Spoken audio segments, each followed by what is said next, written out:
শুরু হলো পঞ্চায়েত নির্বাচনের মনোনয়নপত্র দাখিল প্রক্রিয়া।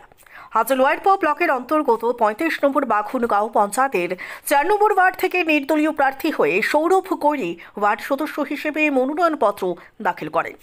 ৩২ নম্বর লোয়ারপোয়া অতুল মুখার্জি নিম্ন বুনিয়াদী বিদ্যালয় লোয়ারপোয়া ব্লকের অন্তর্গত প্রতিটি গাঁও পঞ্চায়েতের সদস্য পদের ইচ্ছুক প্রার্থীদের মনোনয়নপত্র দাখিল করার ব্যবস্থা করা হয়েছে। আগামী ১১ এপ্রিল পর্যন্ত মনোনয়নপত্র দাখিল করা চলবে। তাই আজ প্রায় শতাধিক সমর্থকদের সঙ্গে নিয়ে সৌরভ কৈরি তার মনোনয়নপত্র দাখিল করতে উপস্থিত হন লোয়ারপোয়া ৩২ নম্বর অতুল মুখার্জি নিম্ন বুনিয়াদী বিদ্যালয়ে। সৌরভ কৈরি মনোনয়নপত্র দাখিল করার পর সাংবাদিকদের জানান তিনি আশাবাদী তিনি বিপুল ভোটে জয়ী হবেন এবং আগামী ৫ বছর জনগণের সেবায় ও তাদের সুখে দুঃখে সবসময় পাশে থাকবেন। অনিমেষ দেবের রিপোর্ট, নিউজ অবিকল। নমস্কার, আমার নাম সৌরভ কৈরি। আমি ৩৫ নং বাগনগাঁও পঞ্চায়েতের ৪ নম্বর ওয়ার্ডের থেকে ওয়ার্ড সদস্য হিসাবে আজকে মনোনীত জমা করছি, নমিনেশন দিচ্ছি।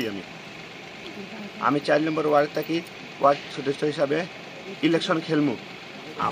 সাথে আমার ওয়ার্ডের সব মানুষ আমার সাথে আছে। আমি দুঃখে সুখে সবার সাথে থাকবো। আমাকে সব ভোট আমার প্রার্থী হিসাবে সবে স্বীকার করছে। আমার সাথে সব জনসাধারণ আছে। আমি ৫ বছর সব জনসাধারণের দুঃখে সুখে থাকবো।